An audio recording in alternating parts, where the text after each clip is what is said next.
أعوذ بالله من الشيطان الرجيم. بسم الله الرحمن الرحيم. إنا أوحينا إليك كما أوحينا إلى نوح والنبيين من بعده وأوحينا إلى إبراهيم وإسماعيل وإسحاق ويعقوب والأسباط وعيسى وأيوب ويونس وهارون وسليمان وآتينا داود زبورا. سورة النساء 163 نمبر آیت. دی آیات کې د الله تعالی د طرفنا دا هغه سوال تفصیلی جواب د چې کوم يهوديانو په نبی عليه السلام باندې کړو. نبی عليه السلام باندې چې کوم اعتراض هغه کړو نو مخکې تر شوی دی يسألك أهل الكتاب أن تنزل عليهم. اهل کتاب سوال دا و چې د قرآن دی په یو ځل باندې نازل شي د تورات په شان تکینو علی به ومنو. یو جواب الزامی د هغه مخکې تر شو. دا غي حاصل دا و چې دا خلک صرف اعتراضونه کوي دا د کتاب د منلو خلک نه دي او د دوی د خویونو د مخ کې د روان دي د موسی علی السلام نه هم مخ کې به د موسی علی السلام په زمانہ کې هم دا غي نورسته هم د عیسی علی السلام په زمانہ کې هم او د اوس په ورته روان دي قیامت پورې به د دوی عادتونه خراب دي ته اعتراضونه کوي عمل پکې نشته. لہذا دوی په اعتراضونه باندې زړه متنګوا دا سنیک خلک نه د سوال یې وکړو او ته پزړه خوري. دلیل الزامی نه بعد اوس دلیل تفصیلی ذکر کیږي. شدوی کوم اعتراض د دې پر حقیقت څنګه دی او جواب یې څه دی. الله تعالی و انا اوحینا الیک کما اوحینا الی نوح والنبیین من بعده. یقینا موږ وحی کړل الیک تا ته پیغمبره کما اوحینا لکه څنګه موږ وحی کړی و الی نوح علیه السلام ته والنبیین او نور پیغمبران ته من بعده چې رسول د نوح علیه السلام نو واوحینا من وحی کړی و الی ابراهیم علیه السلام ته و اسماعیل علیه السلام ته و اسحاق علیه السلام ته و یعقوب علیه السلام ته والاسباط او اولاد د هغې ته. اسباط د یعقوب علیه السلام چې کوم اولاد د هغې ته اسباط وي او د اسماعیل علیه السلام چې کوم اولاد د هغې ته قبایل وي و عیسی علیه السلام ته و ایوب علیه السلام ته و یونس علیه السلام ته و هارون علیه السلام ته و سليمان علیه السلام ته و آتینا موږ ورکړی و داود علیه السلام ته زبور کتاب. د جواب حاصل دا دی چې د دوی اعتراض دا و چې کتاب په یو ځل باندې نازل شي نو موږ یې مونږ لکه څنګه چې موسی علیه السلام نازل شوی موږ منلی دی او قرآن چې لږ لږ نازلېږي نو موږ یې نه منو. دا د دوی بهانه وه. الله تعالی جواب دا وکړه چې د دې نه مخکې نوح علیه السلام پیغمبر تېر شوی دی تاسو نوح علیه السلام پیغمبري منئ حالانکه نوح علیه السلام ته کتاب وحی لږه لږه راتلله یو ځل باندې کتاب ورته نه و میلاو شوی نو چې هلته کتاب نوح علیه السلام مني چې هغه ته لږه لږه وحی راغلی وه نو دا ولې نه مني خو معلومیږي دا چې تشه بهانه دې نیول. نو دغې نه وروسته نوح علیه السلام وروسته نور پیغمبران هم تېر شوي دي هغوی ته هم لږه لږه وحی شوي ده په یو ځل باندې کتاب صرف موسی علیه السلام ته میلاو شوی دی تورات میلاو شوی دی باقي پیغمبرانو ته لږه لږه وحی شوي ده او موسی علیه السلام ته هم د تورات نه علاوه هم وحی کېدله لږه لږه وحی ورته بیا هم کېدله د هغې مضمون وروسته را روان دی. وکلم الله موسی تکلیم او خبرې کړې وي الله تعالی د موسی علیه السلام سره په خبرې کولو باندې یعنې د کتاب نه علاوه ته نورې خبرې هم شوي لږې لږې خبرې ورته کېدلې کله کله په کوی تور کې. نو د ټولو حاصل دا شو چې د نبي علیه السلام ته چې کوم وحی کېږي دا لږه لږه وحی دا د مخکیني پیغمبرانو ته چې څنګه وحی کېدل هغې په شان ته کېده بدله دې نه ده. نو چا چې مخکیني پیغمبران منلي دي نو دا پیغمبر هم مني او چا چې مخکې نه ده منلي هغې اوس هم نه مني. چا چې اخلاق د مخکې نه خراب دي هغه اوس هم خراب دي هغې اوس هم نه مني. لہذا په دې کې د اعتراض سوال پاتې نه شو. دې ځای کې دا یو مسله ده چې الله تعالی د نوح علیه السلام ذکر کړی ده چې نوح علیه السلام ته چې موږ څنګه وحی کړې وه او د هغې نه وروسته نو داسې وحی تا ته کېږي آدم علیه السلام پکې ذکر نه شو. نو دې باره کې مفسرینو لیکلي دي چې دغه یو حکمت دی هغې د وجې نه ذکر نه شو ځکه تشبیح کې یوه مشابهت د نبي علیه السلام د نوح علیه السلام سره د نور پیغمبرانو سره په دې مسله کې دی چې هغوی ته هم لږه لږه وحی کېدل او نبي علیه السلام ته هم لږه لږه کېږي. خو دویم مشابهت دې کې بل مشابهت ته هم اشاره ده. هغه بل مشابهت دا ده چې کله آدم علیه السلام پیغمبر شو آدم علیه السلام ته وحی کېدله خو په هغه زمانه کې دین وحی مکمل نه وه نو چې کله دین مکمل نه و نو په خلکو باندې حجت هم تمام شوی نه و چې کله حجت نه و تمام شوی نو هغه خلکو باندې عذابونه هم نه راتلل. د نوح علیه السلام چې کله راغی نوح علیه السلام ته چې کله وحی وشوله په دغه ټیم کې دین مکمل شو بیخي مکمل شو. د دین چې څومره شعبې وې ټولې مکمل شوې نو د ټولو شعبو د مکمل کېدو نه وروسته د امتحان ټیم راورسېده چې اوس امتحان په مسلمانانو باندې وشي. نو اولنی امتحان د نوح علیه السلام په قوم باندې وشو او اولنی عذاب هم د نوح علیه السلام په قوم باندې راغی چې کوم پکې ناکام شو امتحان کې هغې باندې سخت عذاب راغی. د عذابونو شروع د نوح علیه السلام د قوم نه شوي وه، دې نه مخکې عذابونه نه راتلل. اگر چې خلکو نه به ګناهونه قصورونه کېدل خو عذاب په دې وجه باندې نه راته چې هغوی ته دین په دغه طریقه باندې مکمل شوی نه و.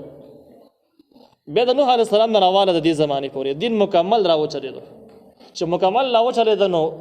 انسانانو باندې د امتحان هم مکمل راځي. نو چې کله امتحان هلته کې دین مکمل شو، امتحان مکمل مکمل امتحان نه بعد چې څوک ناکام کېږي په هغې عذاب راځي او چې څوک کامیابېږي هغه جنت ته ځي. نو د نوح علیه السلام څخه تشبیه د هغې نه بعد پیغمبران تشبیه په دې خبره کې هم ده چې څنګه د نوح علیه السلام نافرمانه خلکو ته عذاب میلاو شوی دی ځکه چې امتحان مکمل شوی او دین مکمل شوی او امتحان و. نو دغه شان دی په دې زمانه کې هم دین مکمل دی او د امتحان ټیم دی. چا چې ونه مانه به ناکام کېږي په هغې باندې به سخت عذاب راځي. نو دغه یو پټې خبرې ته اشاره دغه دا ده چې په دې خلکو به عذاب راځي، لازم به عذاب راځي. چې کله دوی آسماني احکام ټول واورېدل د الله تعالی هغه حجت به تمام شو، بیا هم دوی نه مني، دې نه بعد عذاب ټیم دی، عذاب به راځي. نو په دې کې د عذاب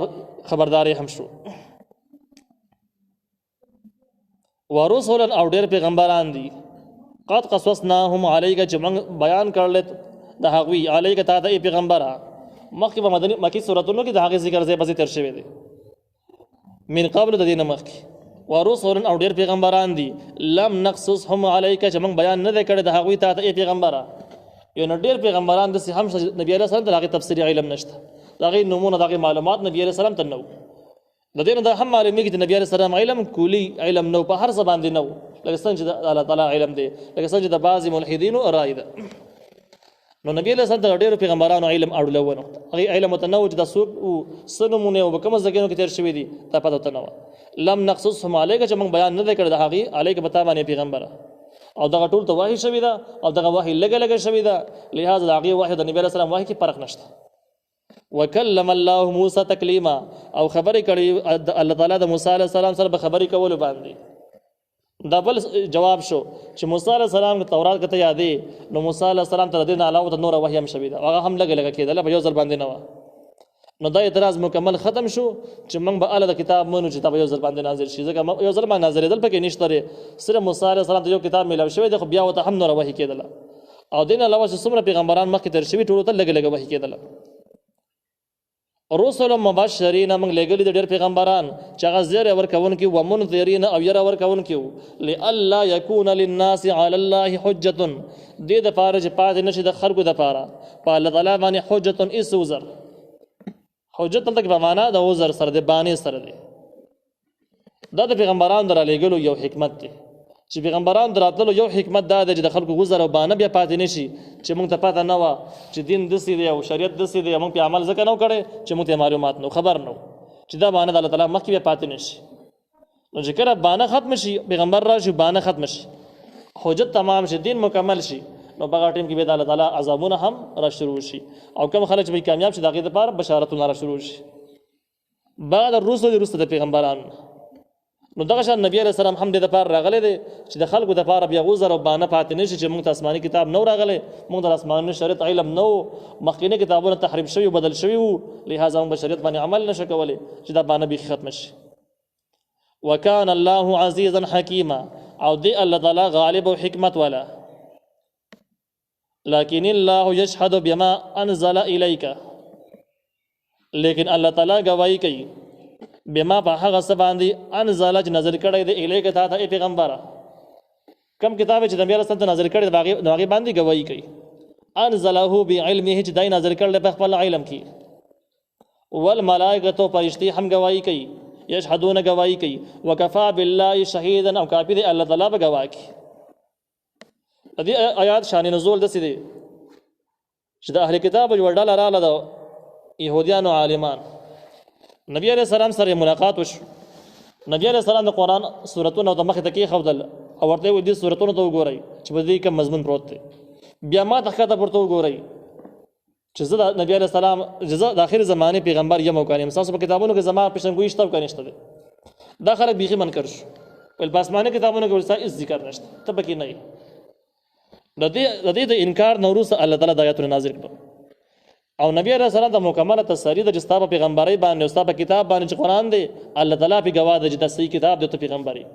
پرشتي به هم گواه دي او الله تعالی یوازې به گواه کې هم پوره دی چاته ضرورت نشته دی لہذا کدا کافران منکر شي هیڅ نقصان به کې هم نشته هیڅ ضرر نشي پیدا کولای نو الله تعالی وی لکن الله یشهد لیکن الله تعالی گواہی کوي بما په هغه څه باندې انزل الیک نظر کړي تا ته پیغمبره انزله بعلمه نظر کړي د خپل علم باندې والملائکه فرشتي هم گواه کوي یشهدون گواه کوي وکفا بالله شهید او کافی الله تعالی به گواه کوي نو دا د نبی علیہ السلام تسریش ولا او ردی سره سره د کافرانو د پاره زجر شو چې کتا سره دین مخالفین شي دشمنان شي د الله تعالی د کتاب او دین اسورانه ولې نشي الله تعالی په خپل معنی د دې د گواه د پاره تایید د مرسته د پاره الله تعالی په خپل معنی پورا دی ان الذين يقنها كسان كفروا چې کفر کړي دي وسودوا عن سبيل الله او خلق بندای د الله تعالی د لارینه همدغه اهل کتاب را واخله چې اهل کتاب د قرآن په مقابل کې ډېر دلایل پیش کول ډېر شواهد به پیش کول ځانه دروغجن او ډېری بانی به کول لکه مخکې چې وبانه تیر شول چې دا په یو ځل نازلېږي ذکر نه منو الله تعالی رد سي کافرانو حال ذکر کوي چې په خپلم کافران دي خلق د دین نو سر امړای ملحدین دي قد ولوا یقینا دوی گمراه شوی دي زوالالم بعیده به گمراهی لري سره دومره لري وتري د اسلام نه چې وسته مسلمانول ګران کار دي همدغه وجه د چې کوم خلک په خپل کافران دي خو د اسلام خلاف نشریات نه کوي د اسلام خلاف دلایل نه وای خو اړ نه کوي اخر کو د ذکر دعوت ورکړي دعوت په اثر کوي خو کوم خلک د خپل کفر سره سره د اسلام خلاف نشریات هم کوي خلکو بس ذهنونو کې وسوسې هم وراچي دی خلکو ته الله تعالی بیا هدایت نه کوي د مرګ باندې په کفر باندې خاتمه کیږي او د ایمان په قسمت کې بیان نه ان الذين قنها کسان کفروا چې کافران دي وظلموا او ظلم یې کړی دی ظلم دې ته ویل کېږي چې حقدار ته حق حواله نشي د دې په مقابل کې عادل دې ته ویل کېږي چې حقدار ته حق حواله شي ظلم دا مترادف او برابر د ایمان دی ځکه چې کله سړی ایمان راوړي مسلمان شي نو مسلمانۍ کې د دوه قسم احکام زده کی یو د الله تعالی حقونه زده کی د الله تعالی توحید د الله تعالی احکام ومني د الله تعالی حق شو او دویم د مخلوق حقونه چې کوم دي نو دا تسلیم کې معلومي کې او وی مني نو مخلوق ته مخلوق حق حواله کې والله ته الله حق حواله کې نو دا سړی عادل شو او دی عادل ته مؤمن هم ویل کېږي د دې مقابل کې ظلم دی ظلم دې ته ویل کېږي چې الله ته د الله حق حواله نشي الله تعالی واحد لا شریک ته تو سره شرک ثابت کی الله تعالی خپل احکام په مسلمانانو باندې انسانانو باندې فرض کړی دي سړی د احکام قائل نه دی د مذهب قائل نه دی د ځینې احکام قائل نه دی یا ټول قائل نه دی نو دې ظلم وکړه الله تعالی په حق کې ظلم وکړه ظالم دی او دې ظالم ته کافر هم ویل کېږي په دې معنی سره دویم ظلم چې کوم د مخلوق په حق کې دی چې د مخلوق حق سره یو د منې نه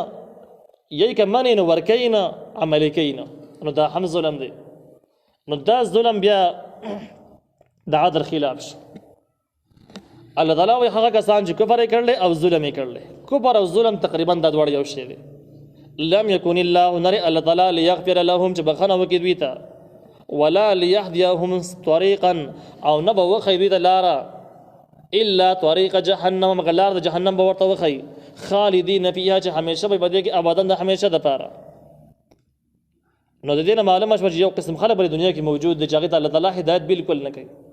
هغه خلک دا چې یو کفر کړل د الله تعالی رد دین د مخلوق د حقونو قائل نه دي او دویم داغه په مقابل کې باقاعده یو مهم هم چلای نو چې کله داغه مقابل کې مهم هم چلای نو کفر هم شو د کفر د پاسه به ظلم هم شو نو دغه کافر او ظالم چې د اسلام خلاف بغاوتونه کړی دي دې ته الله تعالی هدایت نه کوي لار او نه کوي د اسلام لار او نه کوي البته دې ته د جهنم لار خی چې ورځ په ورځ په کفر کې مضبوطیږي